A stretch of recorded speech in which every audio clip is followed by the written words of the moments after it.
Chapter 9 reproduction in plants.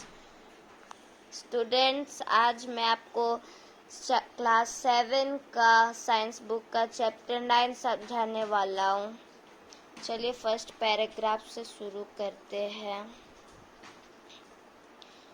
All living organisms have a lifespan after which they die. All living organisms have a lifespan after which they die. सबका, सारे living organism जितने भी है धरती में, जितने भी जीव जंतु है, सबका एक लाइफ स्पैन होता है। No organism lives for ever, however all living organism are able to produce more of their own kind before they die. सब कोई रिप्रोडक्शन ही करके जाते हैं मरने से पहले। This ability to reproduce is the common characteristics of all living organism.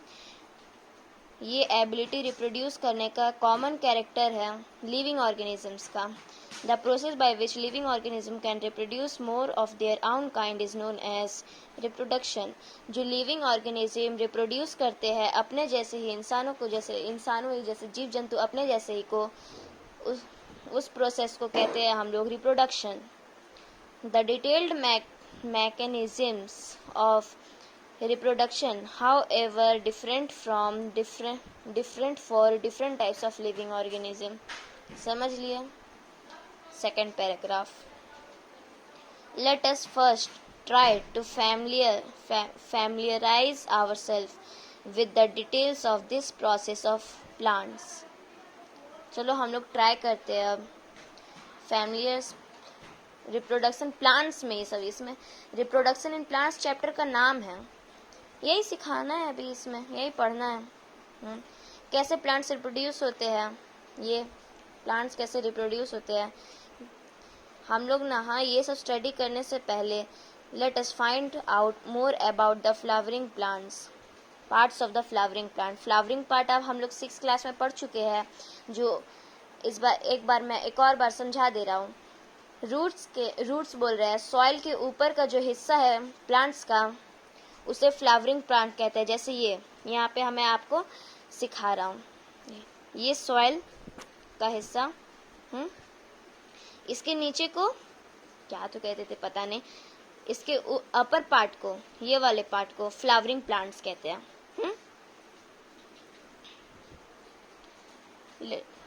Root, stem and leaves are known as the vegetative parts.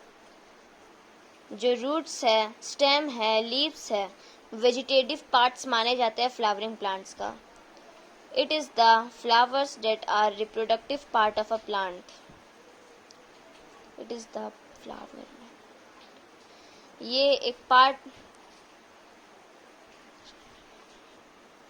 It is the flower reproductive part of the plant. एक reproductive ये भी होता है, part रहता है।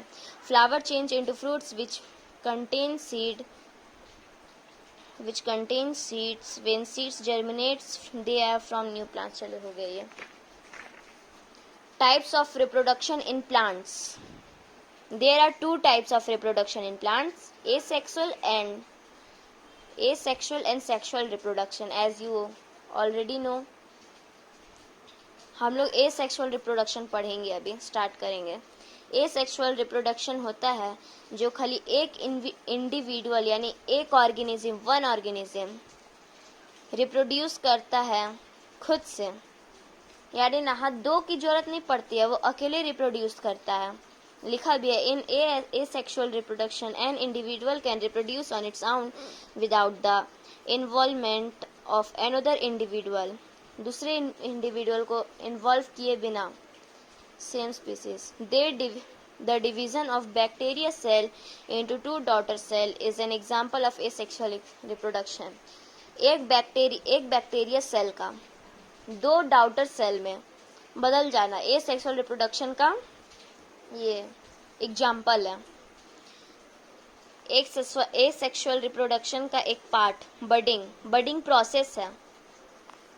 यहाँ पे budding हो रहा है। ये मैं उतना पैराग्राफ तो नहीं समझाने वाला हूँ, लेकिन आपको पिक्चर के थ्रू मैं समझा देता हूँ। बडिंग किसे कहते हैं? ये एक पेरेंट सेल है, सेल यूनिसेलुलर ऑर्गेनिज्म है ये। इसमें न्यूक्लियस दिख रहा है। ये न्यूक्लियस दो है, कब रिप्रोड्यूस करता है ये जैसे कि यूनिसेलुलर ऑर्गेनिज्म में मान लीजिए ये यीस्ट है, YEAST यहाँ पे लिखा भी है यीस्ट। इसका जो ये न्यूक्लियस है ये ऐसे होके पैसोपीडिया फैलाकर जियोफीडिया फैलाकर न्यूक्लियस को दो भाग में हिस्सा करा, ऐसे जैसे जिस टाइप का प्रोसेस से देख रहे हैं। हाँ, इस तरह करके यहाँ पे दो न्यूक्लियस बन गया। अब ये नहा बंद हो जाएगा, यानी यहाँ पे एक न्यूक्लियस और ये डॉटर सेल हो गया। ये डॉटर यीस्ट है, ये पेरेंट यीस्ट है। बडिंग इन यीस्ट लिखा ही है यहाँ पर भी। चलिए तब नेक्स्ट पैराग्राफ चलते हैं, सॉरी नेक्स्ट पेज में लिखा है फार्गमेंटेशन प्रोसेस। ये प्रोसेस है जब कोई एक ये इंडिविजुअल, उसमें भी डिवीजन ही होता है कुछ इस टाइप से। एल्गा जानते हैं, एल्गा जिस तरह छत सब में जो पत्थर है उसमें काई सब लगा रहता है ना बारिश के दिनों में, उसी को एल्गा कहते हैं। वो एल्गा रहता है, पॉन्ड्स में भी रहता है एल्गा। तो एल्गा में जो एक पौधा है, एक लाइन टाइप का, इस टाइप से छोटा सा, बहुत छोटा सा रहता है, फैलता है वो, और वो सेकेंड्स में बहुत फैलता है। One such of alga is spirogyra. इसमें भी लिखा है वन सच, यानी एक, उसको स्पाइरोगिया कहते हैं। एल्गे का एक प्लांट उगा हुआ ऐसा। ये फर्मेंटेशन प्रोसेस से रिप्रोड्यूस होते हैं, जैसे कि आप इसमें देख रहे हैं। ये स्पाइरोगिया है, ये यहाँ से टूट गया, डिवीजन प्रोसेस, और फिर ये नहा दूसरी जगह बैठ जाएगा अपना, हो गया फर्मेंटेशन। स्पोर फॉर्मेशन, इसमें भी पिक्चर के थ्रू ही आपको समझाता हूँ। स्पोर फॉर्मेशन में थोड़ा बहुत ये देख लेता हूँ मैं paragraph. You may have observed a cottony growth on a stale bread. जब कोई भी ब्रेड अगर गलने लग जाता है, जो बदबू मारता है ये सब, वो सब में कॉटनी ग्रोथ आप देखेंगे, कुछ कॉटन सब ग्रोथ करता है इस टाइप से। छोटा छोटा बहुत रहता है, क्या तो कहेंगे, छोड़ो, माइक्रोस्कोप से देखने में पता चलेगा। और some फूड स्टफ, ऐसे ही खराब हो गया सब फूड, सब खाना वाना खराब हो गया। It does not take long for this cottony growth to turn into the minute pin head like structure of bread mould. Bread mould का ये ब्रेड मोल्ड है। स्पोर एक ब्रेड मोल्ड है, वो स्पोर फॉर्मेशन से उगता है। इसका छोटा छोटा सीड्स यहाँ पे रहता है, फ्लावर टाइप का, दिखेगा भी नहीं हम लोग को, एयर बाय एयर वो घूमता है, और जहाँ पे उसको नहा मिल जाता है उगने के लिए, वहाँ पे वो जाके लग जाता है और जर्मिनेट हो जाता है, फिर ये उगता है, उग जाता है, पौधा टाइप का है, तो पौधा ही ये हो जाता है ऐसे, जैसे कि आप देख रहे होंगे। इसके बाद लाइन बाय लाइन ये फिर उगते जाता है, फैलते जाता है अपना। नेक्स्ट पेज, वेजिटेटिव प्रोपोगेशन में आपको ये पैराग्राफ वेजिटेटिव प्रोपोगेशन वाला मैं आपको नेक्स्ट क्लास में सिखाऊंगा, क्योंकि मेरे चैनल को कोई सब्सक्राइब नहीं कर रहा है। अगर मेरे चैनल में 100 सब्सक्राइबर आ जाए तभी मैं सिखाऊंगा। 100 सब्सक्राइबर नहीं, इस वीडियो में 1 सब्सक्राइबर भी आ जाए, तब मैं 1 सब्सक्राइब भी आ जाए, मैं समझा दूंगा नेक्स्ट वीडियो में। और कमेंट में अपना नाम जरूर लिख लीजिएगा, तभी। मैं नेक्स्ट पैराग्राफ चलता हूँ। एसेक्सुअल रिप्रोडक्शन में बस यही 3 थे। बडिंग प्रोसेस, एसेक्सुअल रिप्रोडक्शन में फर्मेंटेशन, 4 थे, budding, fermentation, spore formation, vegetative propagation, जो मैं आपको नेक्स्ट वेजिटेटिव प्रोपोगेशन जो आपको मैं नेक्स्ट क्लास में सिखाने वाला हूँ। ये सब वेजिटेटिव प्रोपोगेशन बहुत आसान है। सेक्सुअल रिप्रोडक्शन शुरू करते हैं, जिसमें सेक्सुअल रिप्रोडक्शन रिक्वायर करता है involvement of two individual, two organisms को typically on one of each sex. Normally human reproduction is a common example of sexual reproduction. Human reproduction जो है वो सेक्सुअल रिप्रोडक्शन का कॉमन एग्जाम्पल है. कुछ बदमाश बच्चे हैं जो जानते होंगे ये सब के बारे में. मैं तो खराब चीज़ बोलना ही नहीं चाहता. In flowering plants, the reproductive parts are located in the flower. Reproductive parts. देखिए जैसे कि इसमें दो पार्ट हैं, एक फ्लावर में है, ये सेक्सुअल रिप्रोडक्शन करता है. यहाँ पे आप सोच रहे होंगे फ्लावर में कि है कहाँ दो इंडिविजुअल. है स्टेमन में एंथर और फिलामेंट है ना. ये एंथर इसको कहते हैं, फिलामेंट एंथर जहाँ रहता है जिसके सपोर्ट में उसे कहते हैं. ये स्टेमन है, इसे मेल क्या कहते हैं हम,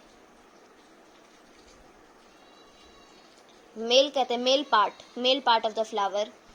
और कार्पेल और पेसल जिसमें स्टिग्मा, स्टाइल और ओवेरी रहता है उसको फीमेल पार्ट कहते हैं, female part of the flower. Let us study the parts of a flower. Most flowers have a sepals, petals, stamen, and pistil.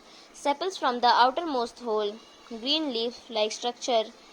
Sepals में outermost whole of green-like structures like green-like structure. Sepals में leafy है, ये leaf, green leaf-like structure leafy है. Structure क्या कहते हैं? वो protect करते हैं inner parts of the flower during the bud stage. जब ये बर्ड स्टेज में रहते हैं फ्लावर, बर्ड जब पहले नहा एक प्लांट में उगता है तभी ना एक फ्लावर उगेगा. तो ये जो सेपल्स है बर्ड स्टेज में फ्लावर को प्रोटेक्ट करते हैं, जैसे कि आप देखते होंगे कभी फ्लावर में.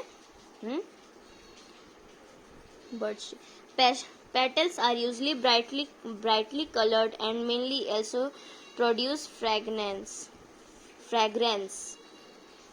जो पेटल्स है ये सब ब्राइट कलर के होते हैं और फ्रेग्रेंस प्रोड्यूस करते हैं.